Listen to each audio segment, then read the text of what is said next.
There's the sun, the moon, and Harry. Harry makes me smile. Harry is my love. Harry is the one.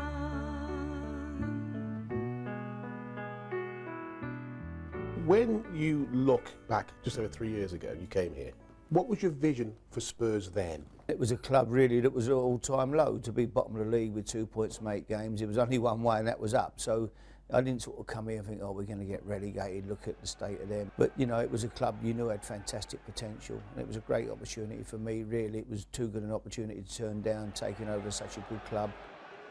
Come the business end of the season, can you get in the back door and nick the title from the Manchester mob? I don't, Garth, you know, at the start of the year, Champions League was, you looked at that and you thought that was going to be tough this year. But we've got ourselves in a great position where we can, at least we're there and people are talking about us as potential, you know, champions or certainly a team that is challenging at this particular time. But there's still 18 games to go and we've just got to keep going. And, you know, it's an old cliche, but every game is so difficult. You can't take your foot off the pedal. We just got to keep going, hope we have a bit of luck with injuries. And if we do, then there's no reason. It's not impossible, Garth, as all I've ever said. It's not impossible. It is possible to do it, but it's going to be very difficult. Man United are fantastic. They've done it year in, year out. Man City looks so strong. You can't write Chelsea off, you know, Arsenal. They're all good sides. Liverpool, as I say, are just getting better under Kenny now and getting better and better. But the 6 at the top, any of them are capable of putting a run together, and you know, Champions League is first and foremost on our mind if we can make that again. You've put yourself and Spurs in a fantastic position. Has that affected your relationship with either Mancini, Wenger or Ferguson? No, not at all. No, I've got no relationship really with Arsene or Roberto Mancini. I don't speak to them. You know, I would speak to them. They're great guys, I'm sure, but I don't. You know, I speak to Alex occasionally. But that's about it. I couldn't say that, you know, I'm on the phone to them or have any. I see them once a year probably when we play them, or maybe at the league managers' dinner at the end of the year I might bash into them. Other than that, Garth, really away from football, I'm very, you know, I really, my family is key.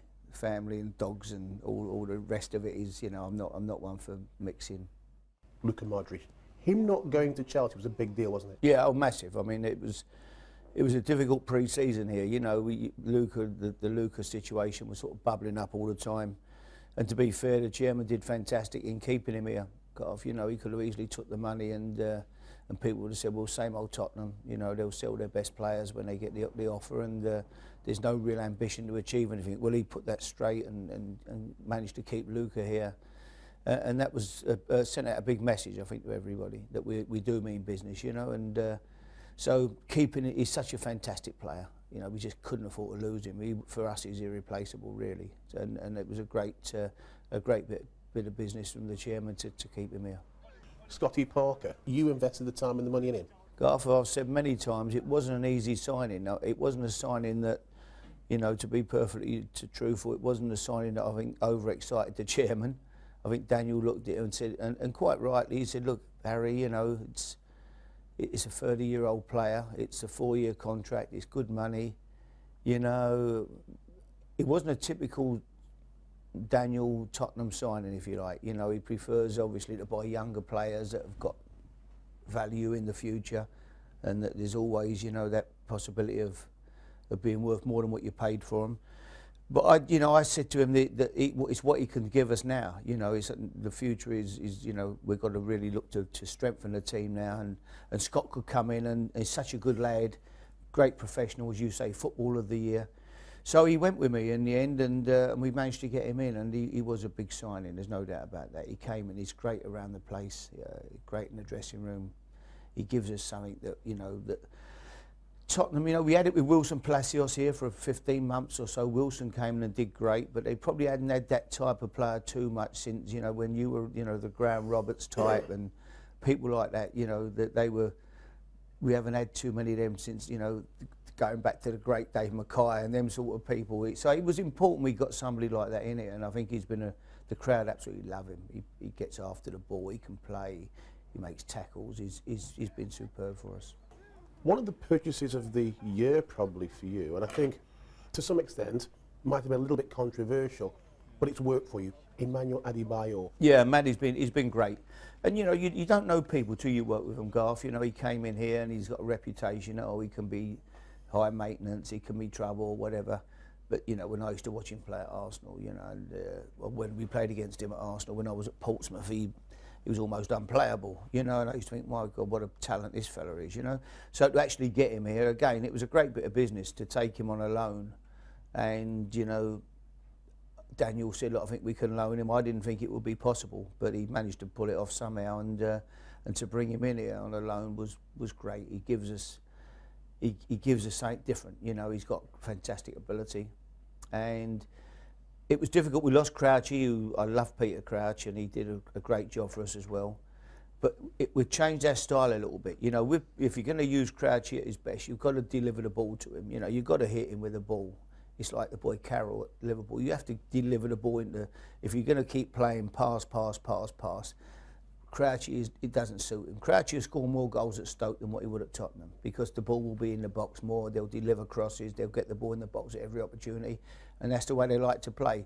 We're looking to pass and maybe slide little balls through from Luca and Rafa, and as well as he done, and he did great here. Maybe Addy is suited a little bit more to the style that we're playing now, and he's been fantastic for us. The transfer window is upon us. Do you see an opportunity here to strengthen the squad? There's one or two players about that we've spoke about, myself and the chairman, but unless we're going to get somebody in that's going to make the difference, just to bring somebody in to play, to be in your squad or not to play, really, we're not sure. We've got enough good players around. Finding the one who can make the difference, where is he? Where do you find him from? Very difficult to find. A lot of talk about the England managerial position. It's a difficult job. We've had great managers, including the last manager. He's a great manager. But you've had so many great managers have this job, and they've all had a difficult time. They've all had grief. Even the great Bobby Robson, he got slaughtered. There's no one who's escaped it. So I think you've got to know what you let yourself in for. You're going to take it, and you start off with, yeah, great, and then within one bad result, and you're the biggest mug in football. I'm now David Bernstein, chairman of the FA, and I'm going to offer you the job. Would you take it? Difficult one, Garth. Difficult one. I'm offering you the job. Yeah, well, I'll have to phone a friend. I think we've had a go. We've had a go with Sven. We've had a go with different foreign managers. I would like to see him give it to somebody here for sure, but I don't know. You know who. I wouldn't be sure who. You know who they'll give it to in the end. It's a long way off, Garth, and football changes. You know, you can be flavour of the month this month, as we said before, and then in a month's time you can be you know, hanging on for your job. That is this crazy business that we work in. So things are going well, and I keep getting mentions at the moment. At the end of the season, who knows? I've got a job to do here. Until I get offered the job, I really haven't got that decision to make, and at the moment I've just got to concentrate and focus fully on what I'm doing at Tottenham and trying to be successful this year again with the Spurs, and that's the only thing on my mind at the moment. You know, if the opportunity comes and I get offered the job, then I'll have to sit down obviously and think about it. But until then, Tottenham's number one. It's quite obvious you have a special relationship with players. Is that the secret to your management ability, that you can actually connect with players? Well, I think there's no magic formula to this game. I think, you know, Alex Ferguson manages what is our most successful man in our business. You know, he understands the game, he loves the game, he loves football. There's no, you know, he's not going out there every day he's not watching, you know, he's not doing a million stats on this, that and the other. He lets his eyes tell him what he sees. He understands football, he's been brought up with the game. You know, the man in the pub, you know, sometimes, Garth, you know, you want to go and watch a player, and you can go and pop in the local pub before the game and have a chat with some of the punters, and they'll tell you about the player you're going to watch. Sometimes you think, I might as well get in the car and go home.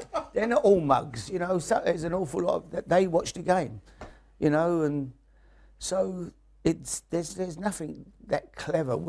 I think we're quite overrated as football managers at times. It's about good players, Garth. If you've got good players, who want to play, and you can put them together. They're the ones who perform at the end of the day. It's not managers, it's about the players on the pitch.